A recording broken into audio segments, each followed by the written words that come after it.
Happy holidays from Locked On Illini.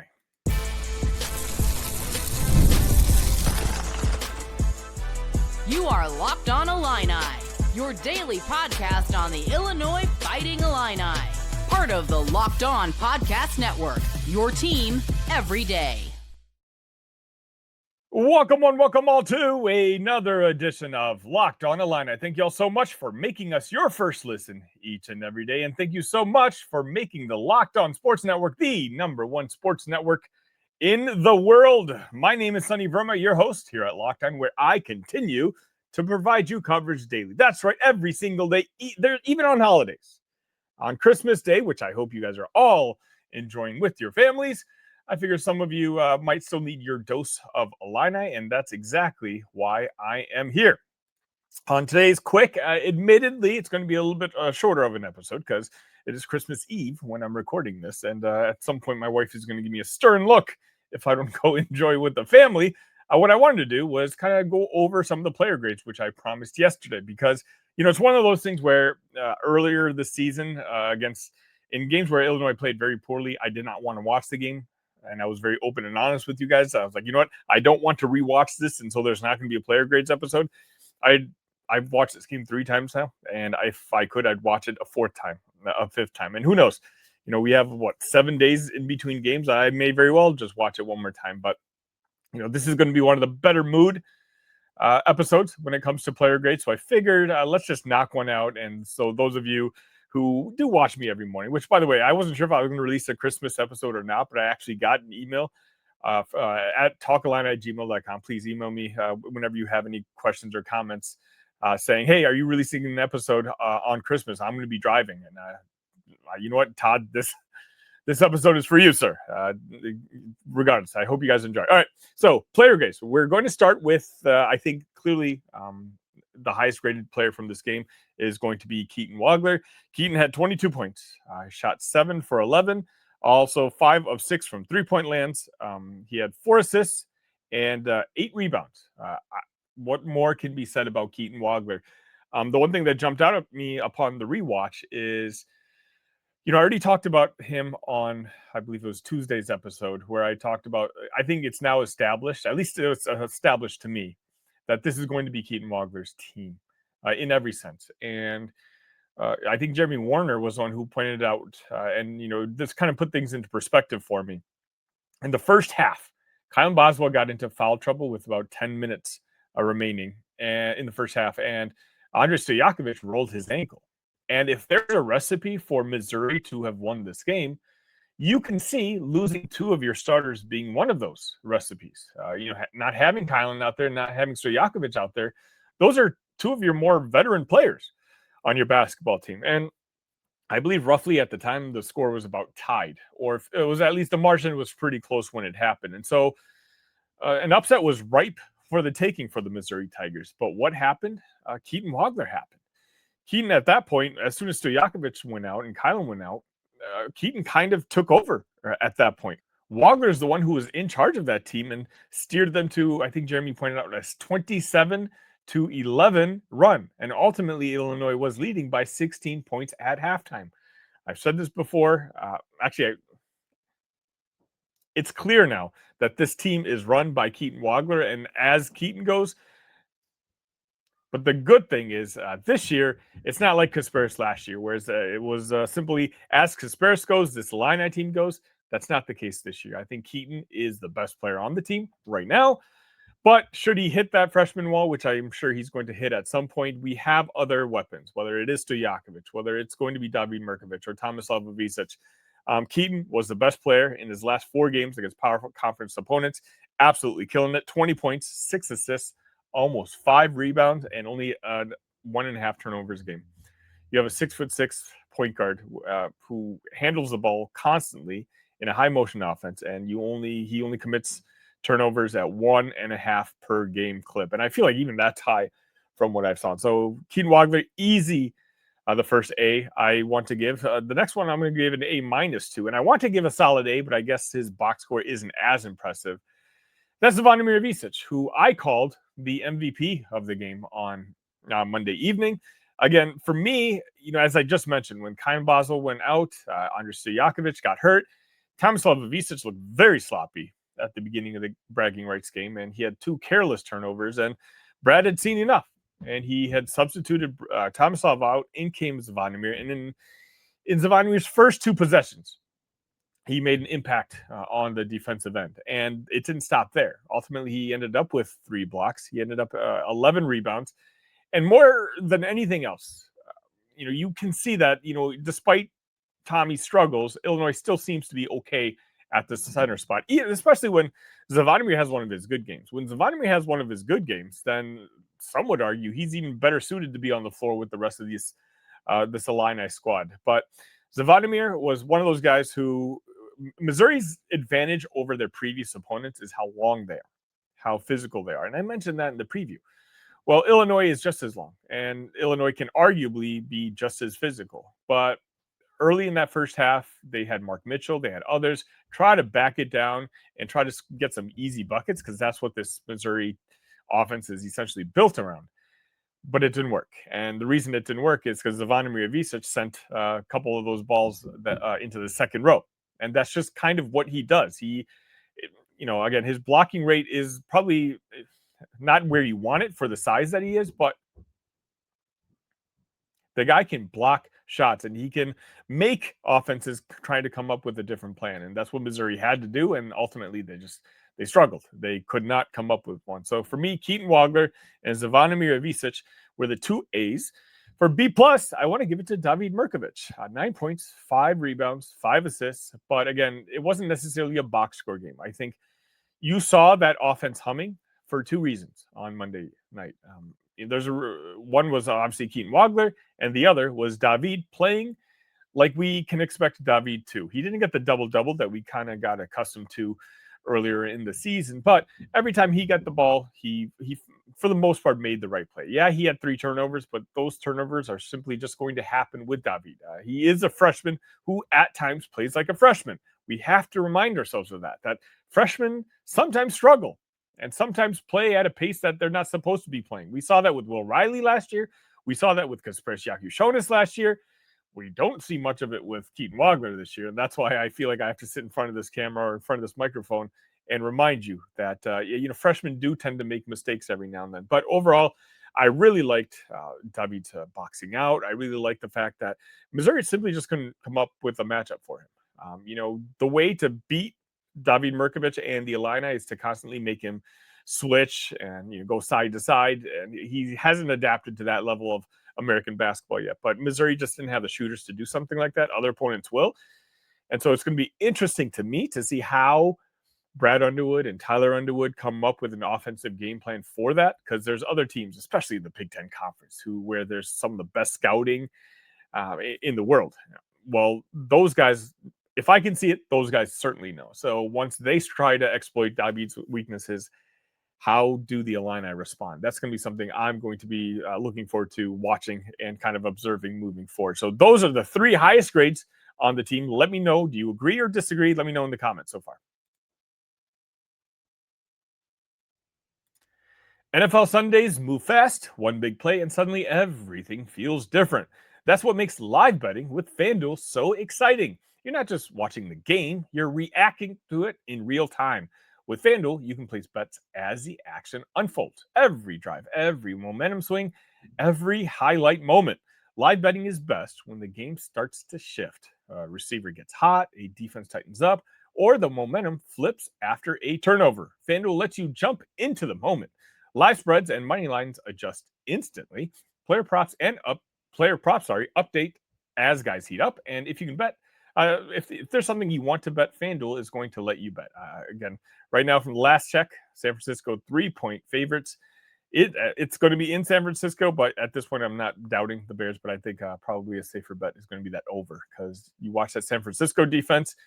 The Bears defense is vulnerable to give up points. That's where I'm leaning. So if you want to be right in the middle of the action this season, visit FanDuel.com and place your NFL live bets all season long. FanDuel, the game moves fast, and so can you.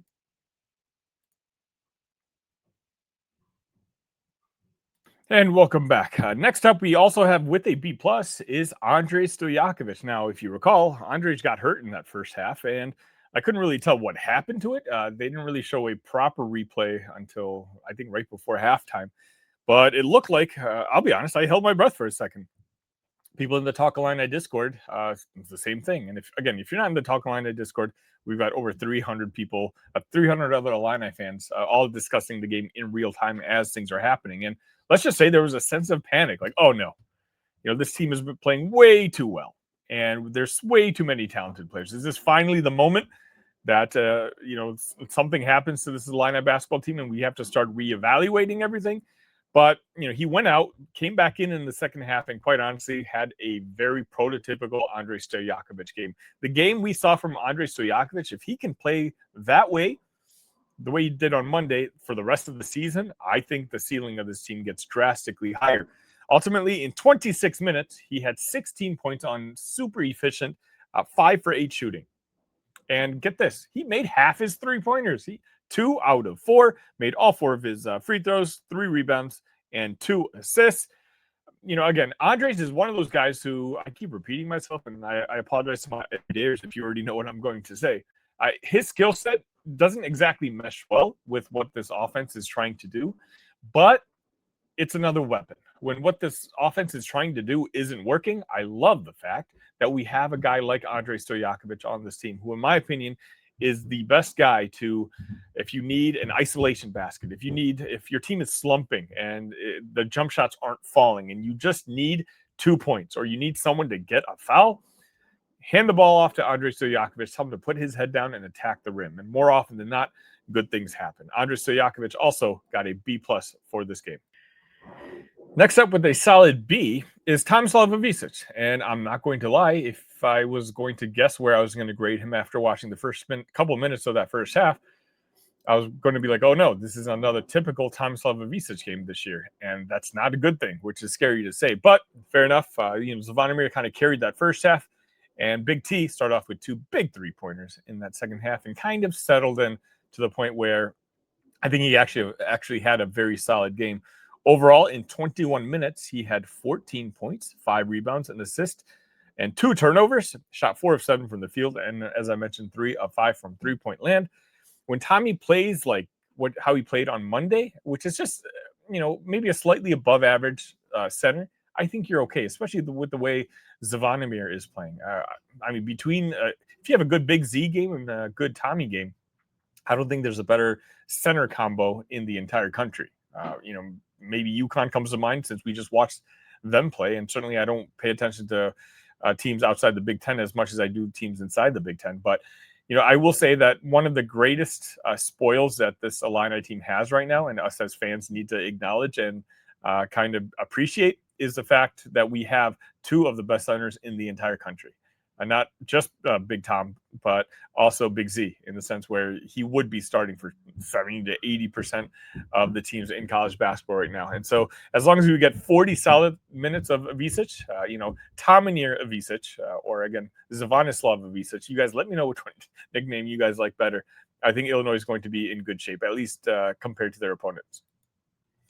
With a B-, we have Kylan Boswell checking in. And again, you look at his stats, 22 minutes. He had 6 points on 3 of 8 shooting, 3 rebounds, 3 assists, 2 turnovers. You would think that this was an awful game by Kylan. But in fact, here comes the spin zone here. Kylan is, I guess you can say, probably outside Keaton, probably our most consistent player this year.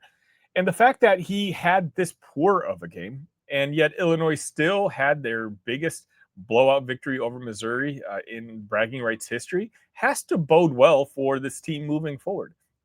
Kylan is obviously one of the cornerstones of this team, and no emergence of a young player is going to change all that. But, we saw in the UConn game where Kylan was the only player that showed up. I like the idea that there's not so much pressure on one guy, that we need this one guy to have a good game for Illinois to itself have a chance to win that game. Kylan Boswell can have these days where I wouldn't even say he was off, right? He got into foul trouble in the first half. I just think he just had a below average game, and yet he still did what he needed to do, and the team more than made up for it. And so I think, if anything else, it tells you the depth of this basketball team. The fact that Kylan Boswell was like, the 6th or 7th best player on the court Monday. And by the way, you won by 43 points. This is why I say that I'm still so incredibly excited about this basketball team. Let's switch on over to another B-, Ben Humrichous. 23 minutes. He had 9 points, 2 rebounds, made 3 of 5 from three-point land, and you can just tell it was a different Ben Humrichous. Not necessarily because of his play on the court, although, again, he finally made 3 3-point baskets, which is what we've all been pleading for. Ironically enough, he's been doing such a good job at everything else, whether it's defense, whether it's boxing out, the hustle plays, block shots even. But it's the 3-point shots that weren't falling. And it seemed like he was least comfortable on the basketball court when he was asked to take wide open shots, which, again, just boggles your mind considering where we were just 15 months ago and what we had heard about Ben. But we found out later that his energy was possibly for different reasons. He obviously pointed at his ring finger at one point during the game, and he was basically letting everyone know that he was getting married the very next day. So congratulations to Ben and Adalia for tying the knot, and I wish you guys nothing but the best moving forward. Next guy we're going to talk about is Jake Davis. Jake had, he played more minutes than he's used to playing, and obviously a lot of that has to do with Kylan Boswell going down with foul trouble, and Andrej Stojaković having that injury in the first half. He played 19 minutes. Unfortunately, only had 3 points, 1 of 5 from three-point lands. Again, I like it when Jake Davis shoots 3-pointers because I still do believe that they're going to go in.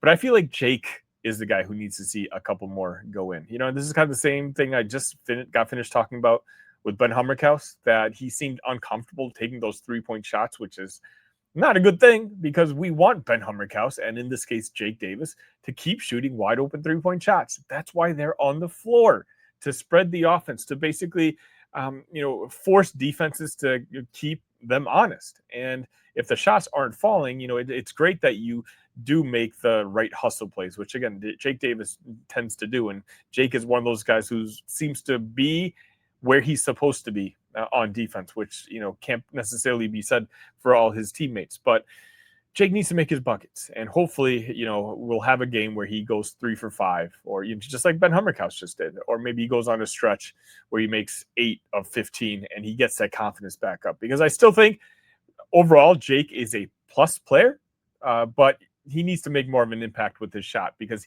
he doesn't make up enough of an impact at the other facets of his game to warrant playing 19 minutes. Next up, we have Brandon Lee. Brandon Lee, again, it was a shock a little bit that he came on when Kylan Boswell went down. All of us Illini fans, both watching the game or talking about it in the Talk Illini Discord, were like, oh, we might get a Mihailo sighting. Well, unfortunately, we didn't. I didn't mean to use that word, unfortunately. I'm just glad Brad brought in another point guard. And Brandon Lee was the guy. Ultimately, he had 5 points, 5 minutes. He had 2 points on 0 of 1 from the field. And that 3-point shot that he took was a pretty bad shot. But I think nerves got in the way. That's actually, when I played in high school, my first ever shot looked like that. I think it's just that nervous energy you have for being on the court. But I think he did settle in a little bit. And again, I like the idea that Brandon gets some time against high major opponents. 6'4", 180 pounds, a guy who I really see as a key long-term development piece for the Illini. He could be the next version of Kylan Boswell. That's how he's been advertised. And so I'm glad he got on the court himself. We did see a Mihailo Petrović sighting with, I think, 2 minutes left in the game. He had a turnover, which wasn't his fault, but he also had 2 assists. And again, that's just what he does. Again, ultimately in 2 minutes, he had those 2 assists and he had a turnover.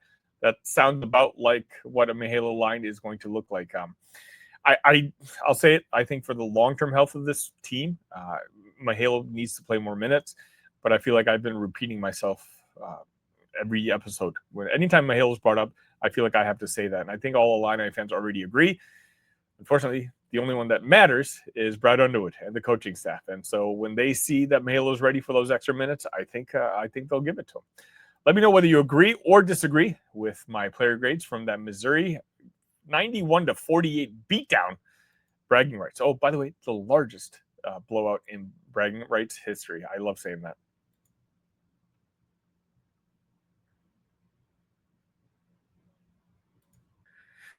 And welcome back. Thank you again for making Locked On Illini your first listen today. Tomorrow, I'm going to be previewing the Music City Bowl with Eric Kane of Locked On Volunteers. We talked about what the Volunteers are going to look like. We talked about what Illinois is going to look like, who's in, who's out, what we expect from both teams. And we also made final predictions on who's going to win the Music City Bowl. So I hope that you get to enjoy your Christmases, and the very next day on Friday, you'll be able to see at least my thoughts on what the Music City Bowl is going to look like. Just remember, if you need a last-minute holiday gift or someone keeps asking what you want, make it easy. Ask for the Everydayer Club, ad-free episodes of this show, exclusive Discord server access, and more. Subscriptions can be founded in the link in the description. Again, I'll say it one more time. If you have any questions, if you have any comments, if you want feedback, or you just want a buddy to talk to, go ahead and shoot me an email at talkillini@gmail.com. I get segment ideas from you guys. I always say this is my show, but it's just as much your guys' show. All right, that's going to wrap it up for today. I hope you guys all enjoy your Christmas day, whether you're celebrating or not. Happy holidays, whatever it might be. Just I hope you guys go out there and you stay safe, okay? Until next time, ILL. Love you guys.